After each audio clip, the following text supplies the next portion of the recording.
지난 주일날 공동체 헌금 또 작정하는 주일을 가졌습니다. 잠시 제가 지난주에도 말씀을 드리면서 이렇게 설교를 한 기억이 나는데 목사는 헌금 설교하기가 굉장히 부담스럽습니다. 그런데 우리 성도님들이 지난주에 설교를 들으시고 적지 않은 분들께서 또 많은 또 격려와 도전을 받으시고 또 하나님 앞에 드리기를 원하는 그런 마음을 많이 가지셨습니다. 그런데 작정하는 시간을 제가 3부 때 가지지 않았더니 또 이렇게 주보 안에 오늘 여러분 작정서가 있는데 지난주에 없었더니 작정을 못하신 분이 계셔서 한 번 더 기회를 주면 좋겠다 하셔서 오늘 제가 설교한 다음에 작정하는 시간을 가지려고 합니다. 여러분 함께 기쁨으로 동참해 주시면 감사를 드리겠습니다. 지난주 저는 우리는 청지기라는 말씀을 드렸습니다. 청지기는 소유주가 아니다.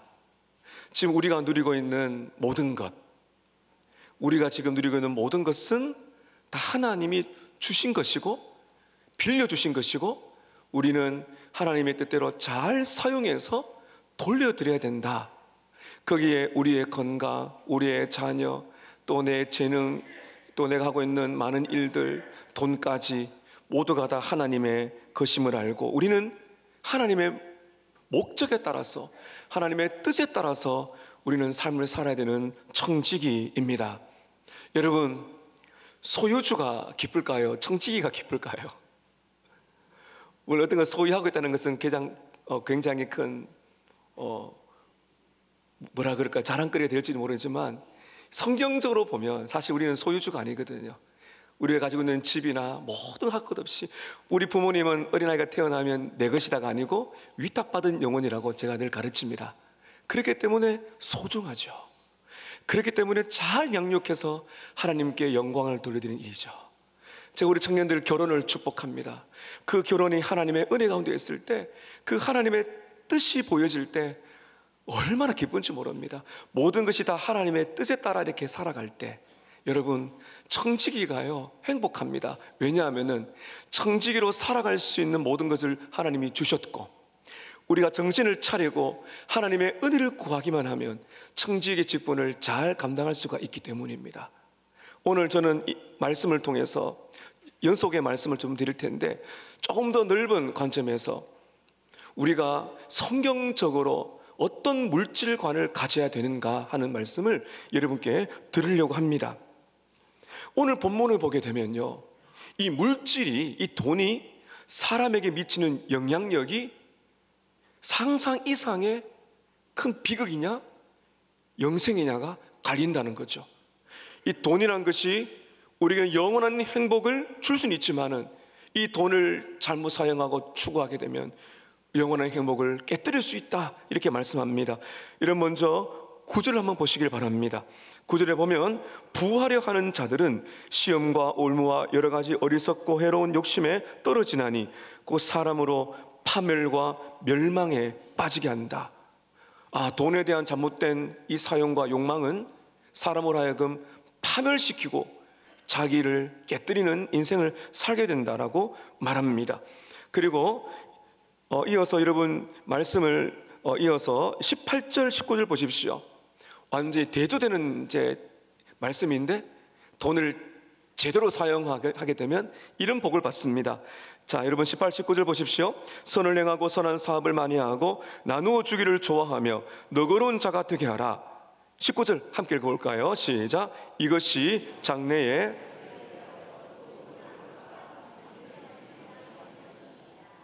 네, 19절 끝을 보면 참된 생명을 취한다. 이거는 우리가 하나님의 뜻대로 물질을 제대로 사용할 때 참된 생명이 취하는 거구나. 그러나 반대로 앞에 우리가 읽었습니다. 우리가 이 부하려 하고 돈을 사랑하고 돈을 잘못 추구하고 사용하게 되면 그 내 인생을 파멸에 멸망에 빠뜨리는 일이 된다는 거죠. 여러분, 그래서 우리 성도들은 이 돈에 대한 바른 가치관을 가져야 됩니다. 이 세상은 물질을 최고시 여기고 더 많이 가지는 것, 더 많이 올라가는 것, 더 많이 소유하는 것을 하도록 그렇게 우리를 가치관을 변화시키지만 그러나 성경은 그렇지 않습니다. 사랑하는 여러분, 오늘 말씀을 통해서 성경적인 물질관을 정립하시고 하늘을 살아가실 때, 정말 하나님이 여러분에게 복을 주실 때 그것이 하나님의 복임을 깨닫고 또한 물질을 하나님의 영광 위에 잘 사용하시는 여러분 되시기를 축복합니다.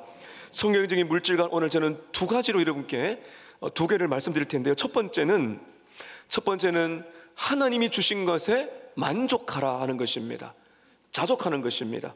두 번째는 하나님의 영광을 위하여 돈을 사용하라. 하나님의 영광 위해 선한 일에 돈을 사용하라. 이 두 가지를 여러분 기억하십시오. 오늘 첫 번째로 성경적인 물질관 첫 번째는 하나님이 주신 것에 만족하며 살라는 것입니다. 6절을 한번 같이 읽도록 하겠습니다. 6절입니다. 시작. 그러나 자족하는 마음이 있으면 경건은 큰 이익이 되느니라. 자족하는 마음, 만족하는 마음이 있으면 경건에, 우리가 신앙생활할 때 큰 이득이 있다, 이렇게 말합니다. 여러분, 자족은 많든 적든 불평하지 않고 현재 주어진 상황에 만족하는 마음의 상태를 자족이라 그럽니다. 그러나 우리 현실은 그렇지 않습니다. 자족하지 못하게 만듭니다. 더 많은 것을 가지세요, 더 높은 곳을 올라가세요, 더 나은 상황을 추구하세요라고 말하기 때문에 여러분, 우리는 자족 대신에 불만족 상태에 있을 때가 많습니다. 필 라이큰이라는 목사님은 이렇게 말을 합니다. 제가 읽다가 참 명언이라 생각되는데요, 저를 한번 따라 하실까요? 불만은 인생의 도둑이다. 느낌이 확 오시죠? 불만족은 인생의 도둑이라는 거죠. 왜 그런가? 필 라이큰 목사님이 이렇게 말합니다. 불만은 하나님이 주신 모든 기쁨을 빼앗아간다. 그리고 항상 손해를 본다. 왜냐하면 인생을 낭비하거든요. 감사해도 여러분, 우리의 인생이 짧은데 저는 그래서 불만족하는 것은 인생의 낭비라고 생각합니다. 하나님이 주신 기쁨을 누리지 못하고 그걸 다 빼앗아 버리는 것이 불만족이라는 것이죠. 여러분, 그렇다면은 왜 우리는 하나님이 주신 것에 만족을 해야 될까? 왜 우리는 하나님 주신 것에 자족을 해야 될까요? 7절과 8절에 보면 몇 가지가 나옵니다. 하나님이 주신 것에 만족해야 될 먼저 이유는요, 우리는 아무것도 가지고 가지 않기 때문입니다. 아무것도 가지고 갈 수 없습니다. 7절 보십시오. 우리가 세상에 아무것도 가지고 온 것이 없음에 또한 아무것도 가지고 가지 못하리라. 우리는 태어날 때 빈손으로 와서 죽을 때도 빈손으로 돌아갑니다. 요람에서 무덤까지 우리는 아무것도 가진 것도 없고 다 남겨놓고 가야 되는 인생입니다. 그래서 창세기 3장 19절에 보면 하나님이 뭐라 말씀하시는가 하면 우리 인생들에게 흙으로 왔으니 흙으로 돌아간다, 그렇게 말씀하시는 겁니다. 여러분, 우리가 죽게 되면 관에 들어갑니다. 여러분, 관도 이 돈에 따라서 엄청나게 재질이 달라져요. 여러분, 그런데 돈이 많아서 아무리 화려하고 좋은 재질에 멋지게 장식을 한 관이라 할지라도 불에 들어가면 똑같습니다. 죄로 남습니다. 여러분, 우리가 만일 여행을 간다고 생각해 보세요. 여행에 큰 가방을 마련했어요. 이 가방에 거기에 신용카드, 또 우리 현금, 선물, 거기 안에 뭐 우리가 가지고 싶은 많은 것들, 호텔 예약권도 있고 항공권도 들어있고 많이 들어있습니다. 입을 옷도 많이 들어있어요. 많이 준비했어요. 가방을 딱 잘 챙겼습니다. 기내도 보내고 자기 어깨도 메고 가는데, 여러분, 사고가 나서 우리가 죽는다면 어떻게 되겠습니까? 뭐가 남겠어요? 가방만 남은 거거든요. 거기에 신용카드, 현금, 옷, 모든 것을 가방에 남겨두고 우리는 빈손으로 하나님께 가는 것입니다. 여러분, 우리는 이 땅을 떠날 때도 아무것도 가지고 갈 수 없기 때문에 우리는 자족해야 됩니다. 또 하나, 우리가 하나님 주신 것에 만족해야 될 이유는요, 현재 가진 것이 충분하기 때문입니다. 저는 이 말씀이 충격적이었습니다. 내가 지금 가지고 있는 거, 이거 다 다르실 거예요. 근데 지금 내가 가지고 있는 것에 내가 만족할 수 있나? 오늘 말씀을 보십시오. 8절입니다. 우리가 먹을 것과 입을 것이 있은즉 어떻게 하려고요? 족한 줄로 알라. 세상은 더 많이 소유하고 더 많은 걸 누리라고 말하는데 오늘 성경은 전혀 다릅니다. 하나님의 말씀을 들으셔야 됩니다. 오늘 내가 먹을 것, 입는 것은 그냥 먹고 입는 걸 말하는 게 아니라 우리의 소유 전체를 아우르는 말입니다. 지금 내가 가지고 있는 것이 족하다고 누려라. 우리 예수님께서 기도를 가르쳐 주실 때 어떻게 기도하라 하셨어요? 하늘에 계신 우리 아버지여, 부자가 되게 해주십시오. 아니죠. 일용할 양식을 주옵소서. 왜 그랬을까요? 아니, 우리 예수님 좀 통 크게, 이런 표현 죄송한데, 부자가 되게 했으면 얼마나 좋겠습니까? 우리 예수님이 일용할 양식을 달라고 기도하라고 말합니다. 그 말은 일용할 양식이란 건요, 이런 의미입니다. 사치품이 아닌 생존에 필요한 필수품으로 만족합니다. 여러분, 하루하루 살아가는 것이 하나님의 은혜인 줄로 믿으십니까? 잊을 때 얼마나 많습니까? 하나님, 일용할 양식을 주옵소서. 매일매일 살아갈 때 필요한 것이, 생존에 필요한 것이 있다면 우리는 만족할 수 있다는 겁니다. 이게 여러분 놀라운 역사고 힘이 아닌가요? 마라톤 경기를 하는 경주자가 있습니다. 마라톤 경기자가 갖춰야 될 것은요, 가장 하면은 가벼운 옷, 그리고 신발, 운동화밖에 없죠. 그는 마라톤 경기자가요, 막 패딩 옷을 입고 거기다가 보석을 막 두르고 그러면 어떻게 뛰겠습니까? 가볍게 뛰어요. 가볍게요. 이게 우리의 인생입니다. 우리는 마라톤 인생이거든요. 거기에다가 우리 사치품, 필요 없는 걸 막 이렇게 사놓으면서 축적하면서 살아가는 인생이 아니고, 오늘 우리에게 생존에 필요한 것 있다면 우리는 족한 줄로 알라. 주님이 말씀을 하시는 것입니다. 사랑하는 여러분, 우리가 지금 가지고 있는 것에 만족하지 못하면 하나님이 여러분에게 더 많은 걸 주셔도 만족 못합니다. 기억하셔야 됩니다.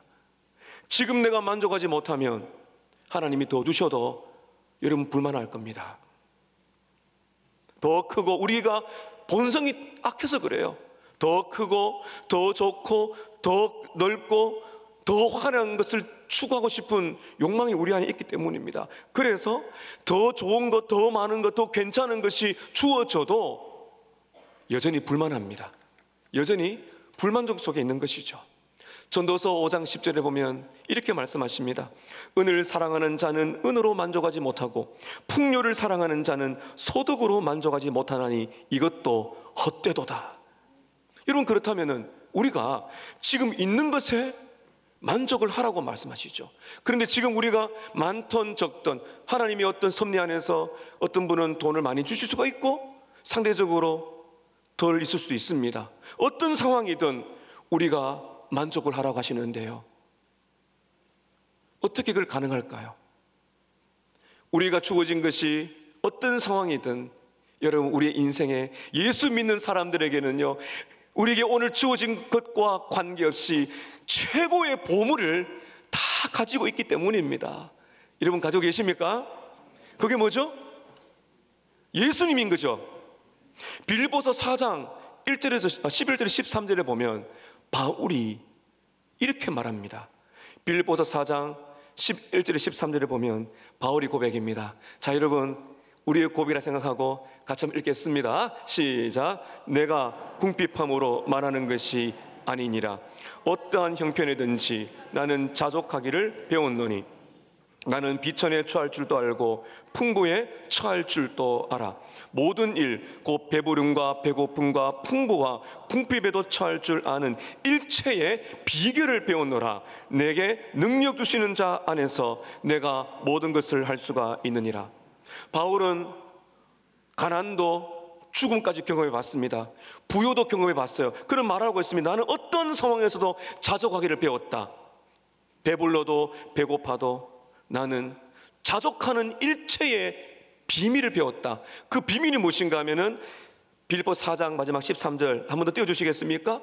한번 읽을까요? 시작. 내게 능력 주시는 자 안에서 모든 것을 할 수 있느니라. 믿으십니까? 이 말씀을 많이 오용하세요. 예수 믿으면 하나님 능력 주시면 내가 원하는 거 다 된다. 이 잘못된 가르침입니다. 이게 번영신학의 문제입니다. 여러분, 이 말씀 문맥을 보시게 되면요, 어떤 내게 능력 주시는 자 안에서 내가 모든 걸 할 수 있다는 게 뭘 할 수 있다는 거죠? 가난해도 부요해도 만족하며 살 수 있는 일체의 비결, 그 능력을 누가 주신다는 거죠? 예수님이 주신다는 것입니다. 여러분, 그렇다면 보십시오. 십자가에서 저와 여러분을 위하여 모든 피화물을 완벽하게 다 쏟으신 예수님을 우리가 믿고 그분과 함께하고 있다면 우리는 어떠한 환경 속에서도 흔들리지 않는 만족을 누릴 수가 있습니다. 왜 그렇습니까? 최고의 보호화가 되시는 예수님께서 우리와 함께 하시기 때문입니다. 주 예수보다 더 귀한 것은 없네. 우리가 찬양하지만 여러분, 그 찬양 부를 때마다 마음이 불편하실 겁니다. 주 예수보다 더 귀한 것은 없네. 내 생명보다, 물질보다도, 다 명예와 물질이 사라져도 주 예수보다 귀한 것은 없네라고 찬양하지만 우리 마음 깊은 악한 본성은 힘든데 그래도 생각하실 겁니다. 복음이 필요한 겁니다. 사랑하는 여러분, 이것이 없다면요, 교회는 필요가 없어요. 이상의 부자가 많습니다. 여러분, 상상 이상의 부자가 많아요. 그 사람들이 교회에 와서 더 부자가 되기 위해서 축복을 해줘야 될 거예요. 그게 복음이 아닙니다. 돈이 많은 사람이든 돈이 적은 사람이든 교회에서 복음을 전해야 될 이유는 많던 적던 그것이 우리의 목적이 아니라 주 예수 안에서 오늘 나는 충분합니다, 행복합니다라고 살아갈 수 있는 인생이라면 여러분, 이것이 복된 것이 아니겠습니까? 돈이 엄청나게 많은 사람일수록 여러분, 근심이 많습니다. 10절 보세요. 돈을 사랑함이 일만하게 악의 뿌리가 되나니 이걸 탐내는 자들은 미혹을 받아 믿음에서 떠나 많은 근심으로 자기를 찌른다. 얼마나 여러분 근심이 많은지 모릅니다. 그래서 여러분, 돈 많은 사람들이 잠못도 욕망에 빠져서 자살하거나 인생을 망치는 경우도 허다합니다. 우리가 자족해야 될 이유는 또 있습니다. 돈의 유혹을 이길 수가 있기 때문입니다. 여러분, 자족하십시오. 자족하게 되면 오늘 제가 어떻게 말씀드렸나요? 자족을 왜 해야 될까요? 아무것도 가져가지 못하기 때문입니다. 우리가 자족해야 될 두 번째는요, 현재 가진 것이 충분하기 때문입니다. 우리가 자족해야 될 또 이유는요, 돈의 유혹을 이길 수가 있기 때문입니다. 여러분, 자족하세요. 그러면 돈의 유혹을 이길 수 있습니다. 9절 보십시오. 부하려 하는 자들은 시험과 얼무와 여러 가지 어리석고 해로운 욕심에 떨어지나니 곧 사람으로 파멸과 멸망에 빠져야 하는 것이라. 돈을 이어집니다. 돈을 사랑함이 일만하게 뿌리가 되나니 이것을 탐내는 자들은 미혹을 받아 믿음에서 떠나 많은 근심으로써 자기를 찔렀도다. 성경은 돈 자체를 정죄하지 않습니다. 돈은 가치 중립적입니다. 어떻게 쓰느냐에 따라서 복이 될 수가 있고 저주가 될 수가 있기 때문이죠. 성경은 부자가 되는 것 자체를 죄라고 말하지 않습니다. 중요한 것은 물질에 대한 욕망입니다. 그래서 10절에 보면 돈을 사랑함이 일만하게 뿌리다. 돈 때문에 인생을 망치고 다른 사람을 해하는 일이 압도적으로 많다는 것입니다. 여러분, 돈은 사랑의 대상이 아닙니다. 돈은 우상 숭배의 대상이 아닙니다. 여러분, 돈은 하나님이 주신 선물이고 도구일 뿐이지 목적이 아닙니다. 17절에 보면 이렇게 말합니다. 내가 이 세대의 부한 자들을 명하여 부자들에게 이렇게 말하라는 것이죠. 마음을 높이지 말고 교만하지 말고 정함이 없는 재물에 소망을 두지 마라. 불확실한 재물에 소망을, 불확실한 재물에 모든 것을 걸지 마라. 왜냐하면 결정적인 순간에 돈은 나를 돕지 못합니다. 나를 배반하기 때문입니다. 사랑하는 성도 여러분, 오늘 많은 사람들 어쩌면 우리 모두 돌아봐야 될 말씀인 것 같습니다. 돈에 얼마나 여러분 우리는 많은 시간과 에너지를 쏟습니까? 통장에 돈이 쌓일 때마다 뭔가 설명할 수 없는 희열을 느끼시죠? 돈이 원하는 만큼 들어오지 않으면 마음이 낙심되고 좌절하다가도 넉넉하게 들어오면 마치 모든 것을 가진 것처럼 그렇게 만족하는 것이 우리의 죄악의 본성이 아닌가요? 여러분, 돈의 우상을 밀어내시기를 바랍니다. 어떻게 해요? 하나밖에 없습니다. 그 자리에 예수님이 계셔야 됩니다. 돈이라는 우상을 밀어내고 저와 여러분의 인생의 중심에 예수님이 계시기를 축복합니다. 여러분, 그럴 때 우리는요, 돈보다도 하나님을 더 신뢰할 수 있습니다. 사랑하는 여러분, 노후 준비를 하는 것, 투자하는 것은 죄를 짓는 것이 아닙니다. 여러분, 그런데요, 이것을 잊으시면 안 됩니다. 여러분, 노후는 돈이 해결하는 것이 아니라 하나님의 손에 있는 줄로 믿습니다. 그것입니다. 돈이 우리를 해결한 것이 아니고, 돈이 우리의 노후를 결정짓는 것이 아니고요, 하나님이 여러분의 자녀의 앞길, 노후, 우리 교회를 책임지는 줄로 믿습니다. 그 돈도 하나님의 선물이기 때문입니다. 여러분, 우리는 이런 이유 때문에 우리는 하나님이 주신 것에 만족하며 살아야 됩니다. 오늘 크게 두 번째는요, 성경적인 물질관 두 번째는 하나님의 영광을 위하여 선한 일에 돈을 사용하시라는 겁니다. 성경은 이 돈을 올바르게 사용하라고 말합니다. 돈보다도 하나님을 더 신뢰하는 법을 배우고 하나님의 뜻에 따라서 돈을 사용하라고 우리에게 강조하고 있습니다. 여러분, 17절입니다. 우리 17절 함께 읽겠습니다. 시작. 내가 이 세대에서 부한 자들을 명하여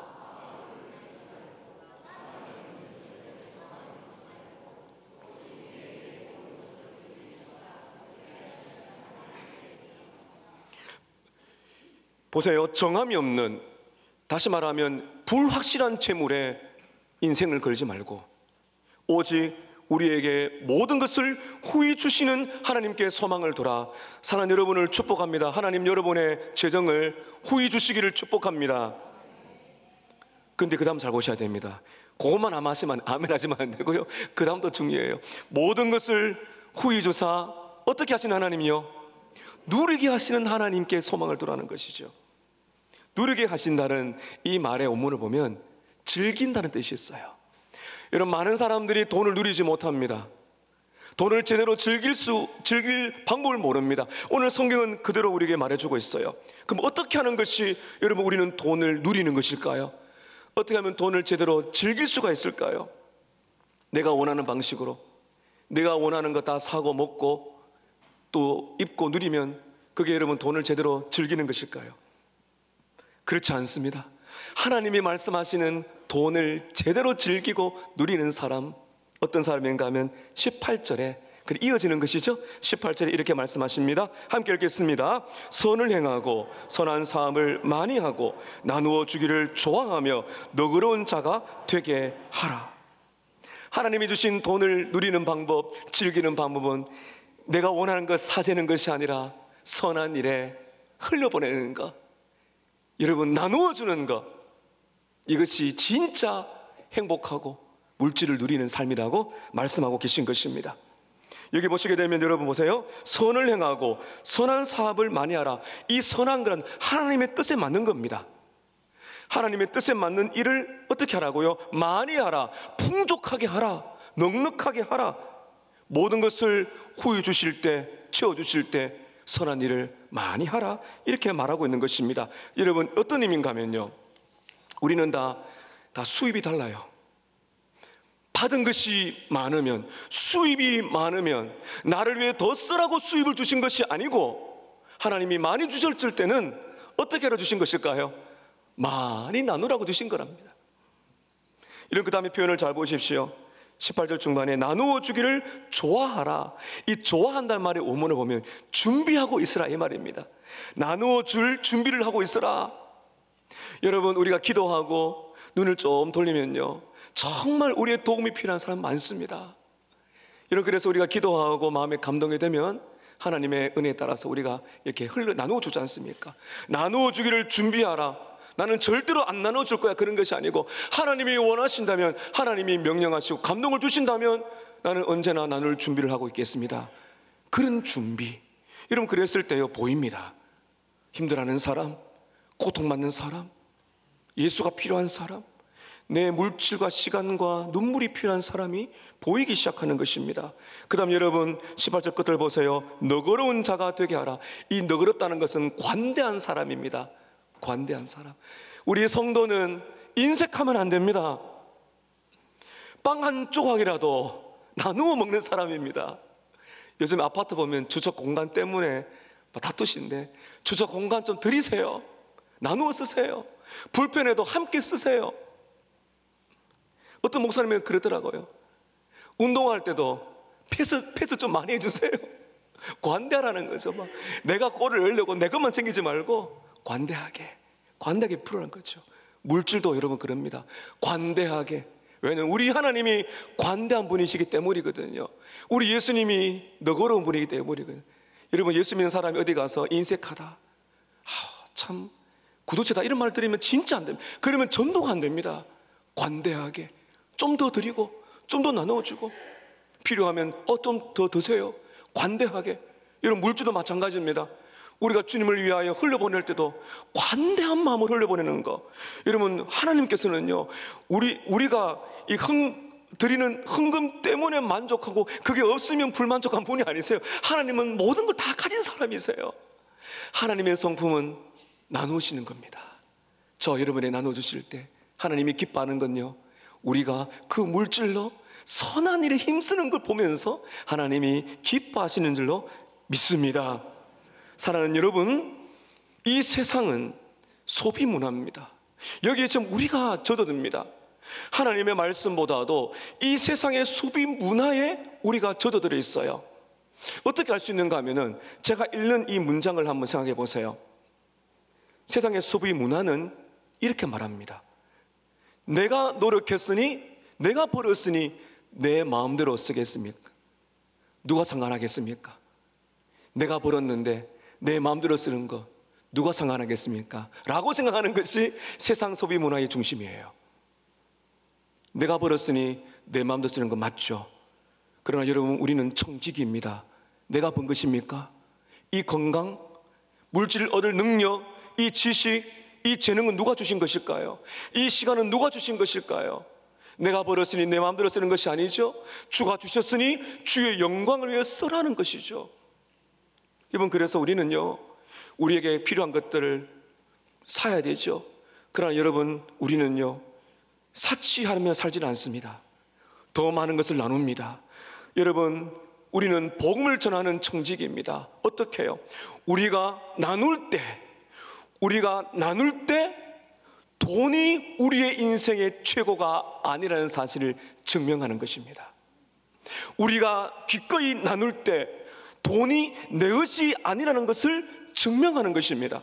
우리가 돈을 나눌 때에, 내가 돈을 나눌 때에 예수 그리스도가 내 인생의 최고라는 사실을 보여주는 증명이 된다는 것입니다. 어떻게 이렇게 나누십니까? 저는 돈이 제 것이 아니거든요. 어떻게 이렇게 관대하게 나누십니까? 저는 물질을 흘려보내도 가난하지 않습니다. 손해가 아닙니다. 이미 저는 예수님이 계시기 때문에 가장 부유한 사람입니다. 이것이 얼마나 귀한지, 돈을 쓰는 방식을 보면 그 사람의 행복이 어디 있는지를 압니다. 돈을 우리가 나누게 될 때 우리 예수님이 높임을 받으시기 때문에 여러분, 우리는 관대해야 됩니다. 우리가 사는 이 세상은 지금 빈부격차가 더 극심해지고 있습니다. 현재 8억 1,100만 명이 굶주림의 고통을 받고 있다고 합니다. 하루에 2만 명 이상이 굶어 죽어갑니다. 4초에 1명이 굶어 죽어갑니다. 지금 많은 선교단체와 교회가 선교비가 없어서 선교사들이 돌아오고, 그리고 더 많은 미전도 종족에게 복음을 전하지 못하는 일들이 발생하고 있습니다. 여러분, 복음을 듣지 못하는 사람들이 이 땅에 얼마나 되는지 아세요? 20억이 넘습니다. 20억이 넘는 사람들이 복음을 듣지 못하고 영원한 멸망으로 떨어지고 있다는 것이죠. 여러분, 돈이 없어서 선교비가 줄어들고 전도에 막힌다면 여러분, 얼마나 참 우리는 부끄러울까요? 우리는 거룩한 부담감을 좀 가져야 됩니다.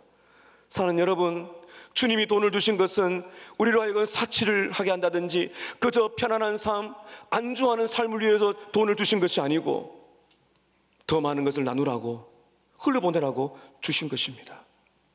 예수님의 이름으로 가난한 사람을 돕고 장애인들을 돕고 국내 해외에 많은 영혼들에게 복음을 전하고 선교사를 파송하려면은 여러분 돈이 필요한 것이죠. 그래서 우리가 하나님께 기쁨으로 헌금을 하는 이유가 여기 있는 것입니다. 존 파이퍼 목사님의 글을 한번 읽고자 합니다. 하나님을 기뻐하라는 책에서 존 파이퍼 목사님이 이 돈에 대한 관념을 굉장히 도전적으로 말씀하시는데 제가 그대로 한번 인용하려고 합니다. 여러분께서 좀 놀라실지도 몰라요. 존 파이퍼 목사님의 말씀입니다.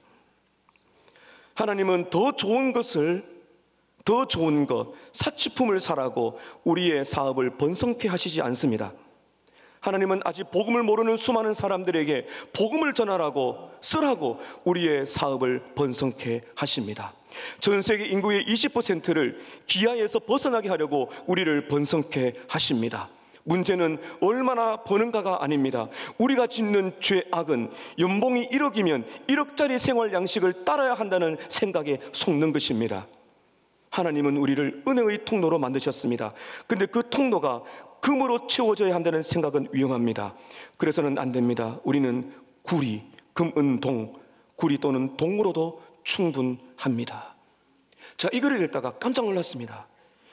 우리가 짓는 죄가 뭐가 하면은 연봉이 1억이면 1억짜리의 생활 방식으로 바꾸는 것, 이게 뭔가 죄일까요? 여러분, 연봉이 많아지면은 더 많은 것을 소유하게 되죠. 물론 필요한 것을 살 수 있습니다. 근데 잘 보십시오. 돈이 많아지면 일단 우리는 더 좋은 것, 더 큰 것, 더 화려한 것을 찾습니다. 하나님께서 뭐라 말씀하시는 것입니까? 우리에게 연봉을 올려주실 때는 연봉이 오른 만큼의 생활 스타일을 따라가는 것이 아니라 그만큼 많은 것을 주를 위하여 잃어버린 영혼을 찾는 일에 예수를 모르고 지옥으로 빠져가는 영혼들을 위해서 쓰라고 돈을 주신 것이 아닌가? 자동차 한 대 있다면 여러분 필요 이상으로 자동차를 늘리지 말라는 것입니다.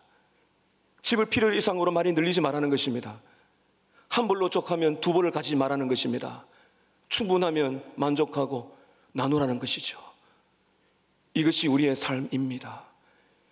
이 세상 사람들 어디에서 복음을 보겠습니까? 내가 하고 싶은 거, 내가 누리고 싶은 거 다 하면 어디에서 예수를 보겠습니까?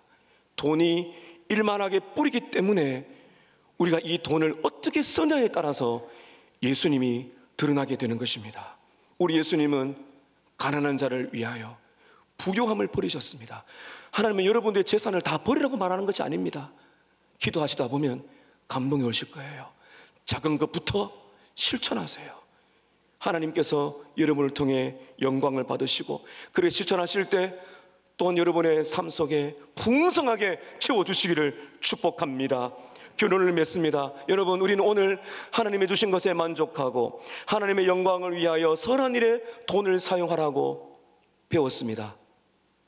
결론은 왜 그렇게 해야 되는가? 궁극적인 이유가 무엇인가? 마지막에 19절에 우리가 이렇게 하나님 앞에 자족하고 영광을 위해 쓰는 이유가 있습니다. 19절 함께 읽겠습니다. 시작.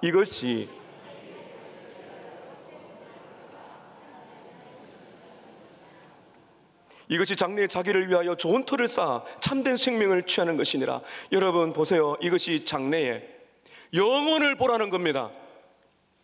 미래를 보라는 겁니다. 다 사라질 돈, 그것이 아니고 영혼을 보라는 거죠. 장래에 누구를 위해서요? 누구를 위해서요? 자기를 위해서. 여러분 보세요. 우리가 돈을 흘려보낼 때 다른 사람을 돕는 거잖아요. 그런데 여러분 보십시오. 영혼을 바라볼 때 나를 위한 것입니다. 자기를 위한 것이에요. 좋은 터를 쌓아 내 인생의 최고의 행복에 든든한 기초를 쌓는다는 것이죠. 참된 생명을 취하는 것이니라. 이 말은 돈을 잘 사용하면 영생을 얻는다, 구원 얻는다 이 말이 아닙니다. 구원은 오직 은혜로 받습니다. 돈으로 구원받는 게 아니에요. 그러면 여러분 보세요. 자기 참된 생명을 취한다는 말은 어떤 말인가 하면 이런 의미입니다. 우리가 주신 것에 만족하고 하나님 영광을 위해서 선한 일에 우리가 돈을 잘 사용하면 돈으로 살 수 없는 것, 이미 이 땅에서 하나님만이 주시는 참된 생명과 영생의 기쁨을 누릴 수가 있다는 것입니다. 그리고 여러분 장래에 영원한 천국에서 하늘 보화가 쌓이고 있습니다. 우리는 언젠가 이 땅을 떠납니다. 이런 지혜로운 사람들은요, 돈을 막 쓰지 않습니다. 저축하기도 하고 투자를 합니다. 여러분 잘 아셔야 됩니다. 요즘 많은 청년들이 은행 예금보다는 투자를 많이 한대요. 그래서 이렇게 소득을 쌓는다고 말하죠. 귀한 거에 투자하는 거 좋습니다. 여러분, 그런데요, 투자를 하여 소득을 늘리는 이 땅의 투자도 귀합니다. 그런데 여러분, 우리가 알아야 될 것은 이 땅의 투자는 불확실하고 영원하지 않다는 것이죠. 왜냐하면 다 놓고 가야 되기 때문인 것입니다. 최고의 투자는 영원한 저축이에요. 영원한 투자예요. 그것은 내가 지금도 모르지만은 우리가 선교지에 국내 어떤 사람들에게 내가 물질을 흘려보내서 그 사람이 예수를 믿고 희망을 찾는다면 여러분, 그것이 영원한 저축인 줄로 믿으시기를 바랍니다. 사랑하는 여러분, 하나님을 위하여 선한 행위는 하늘의 보화를 쌓는 거예요. 마태복음 6장 20절에 바로 그렇게 말합니다. 사라지지 않는 하늘의 보화를 쌓으라. 이렇게 살아가다가 우리가 빈손으로 하나님 앞에 섰을 때 상상할 수 없는 하늘의 상급을 보게 될 것입니다. 사는 여러분, 기억하십시오. 우리가 누리는 안정감은 재정이 아닙니다. 우리가 누리는 안정감은 돈이 아니고요, 우리가 누리는 안정감은 하나님이 주시는 평안인 줄로 믿습니다. 그것을 위해서 오늘 여러분 이렇게 살아가십시오. 하나님이 주신 것에 만족하세요. 자족하세요. 기뻐하세요.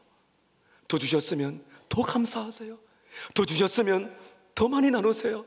하나님의 영광을 위하여 선한 일에 사용하며 살아가신다면 이미 여러분 안에는 영생의 기쁨이 있을 것이고 돈이 줄 수 없는 하늘의 평강을 주실 것이며 참된 영생의 기쁨을 장차 누리게 될 줄로 믿습니다. 아멘.